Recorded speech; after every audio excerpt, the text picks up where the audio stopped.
Les voy a hablar sobre las rutas y circuitos neurales de la lectura, de la escritura y del procesamiento de la información matemática. Primero les voy a hablar sobre las rutas y circuitos neurales de la lectura, pero antes de hablar sobre ellos, debemos tener claro y en cuenta que nuestro cerebro no evolucionó para leer. Es decir, nosotros no disponemos de áreas y rutas neurales que estén especializadas para esta función de la lectura. Por consiguiente, debemos construirlas. Para ello, nuestro cerebro combina dos habilidades que tenemos de forma innata, como son la visión y el lenguaje. Para leer, el cerebro utiliza dos circuitos neurales que son muy diferentes. El primero es la ruta o circuito fonológico, conocido como circuito superior, y el segundo es el circuito de acceso directo o circuito inferior. Antes de pasar a explicar sobre las rutas o circuitos neurales de la lectura, quiero explicarles cómo funciona esta maqueta. Estos lóbulos que ustedes ven aquí son los lóbulos frontales del cerebro. Los que están de color verde son los lóbulos parietales, los de color rosa son los lóbulos temporales y aquí los de color rojo son los lóbulos occipitales. Ahora sí vamos a empezar. Primero les voy a explicar cómo funciona el circuito superior de la lectura. Cuando vemos nosotros un texto, se enciende primero nuestra corteza visual. ¿En dónde está situada esta? Pues está situada en nuestros lóbulos occipitales. Aquí llegan los estímulos visuales.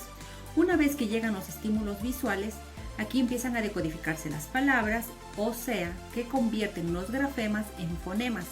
Después de analizar las letras en palabras y su organización, la información pasa al área frontal, es decir, a los lóbulos frontales, en donde cada letra se le asigna el sonido correspondiente que expresa la palabra y la pronunciación. Como pueden observar, nuestro circuito superior funciona de atrás hacia adelante. En cuanto al circuito de acceso directo o circuito inferior, este conecta directamente el reconocimiento de las palabras en el área visual, es decir, en la corteza o los lóbulos occipitales, de forma que aquí las palabras con su pronunciación y significado se hacen de forma automática, sin tener que pasar por la etapa de la decodificación que se da en el circuito superior. Así podríamos decir que la interacción entre lo visual, lo auditivo y lo semántico se hace de una manera más automática. Ahora les voy a hablar sobre el circuito neural de la escritura.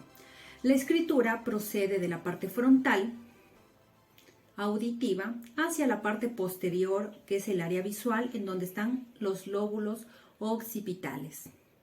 El deletreo de cada palabra o operación básica de la escritura empieza por la pronunciación que se da en la parte frontal del cerebro para luego acceder a la forma visual de la palabra con sus componentes, letras o grafemas que están ubicados en la parte posterior del cerebro, como ya les mencioné, que son los lóbulos occipitales.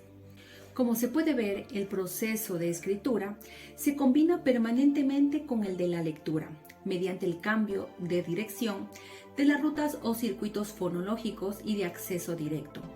Podemos decir que los procesos de lectoescritura se apoyan mutuamente y por lo tanto deben enseñarse simultáneamente, de tal forma que se puede decir que la escritura es tan importante como la lectura en la tarea de la alfabetización escolar. Ahora les voy a hablar sobre los circuitos neurales del procesamiento de la información matemática. El cerebro humano desde su nacimiento posee el sentido del número que lo capacita para formar el concepto de número entero. El área del sentido del número se localiza en la parte superior posterior de los dos hemisferios, es decir, entre los dos lóbulos parietales, del hemisferio izquierdo y del hemisferio derecho. Aquí existe una fisura denominada el surco interparietal, que llega o termina cerca de los lóbulos occipitales. ¿Cómo se activa esta fisura denominada surco interparietal?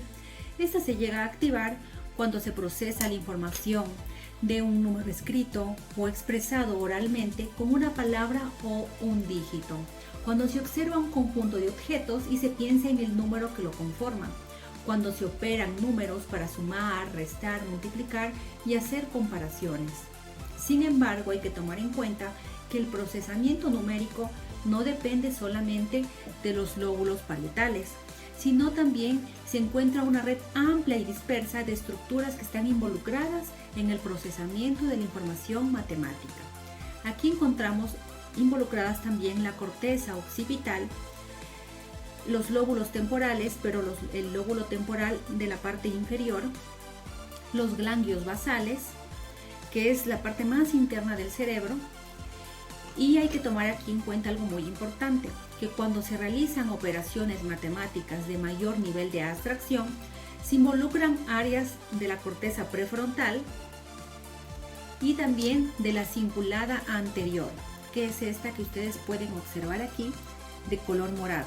Esta parte de aquí es la cingulada anterior, que con el lóbulo prefrontal los dos ayudan a poder resolver ejercicios matemáticos de un mayor nivel de abstracción.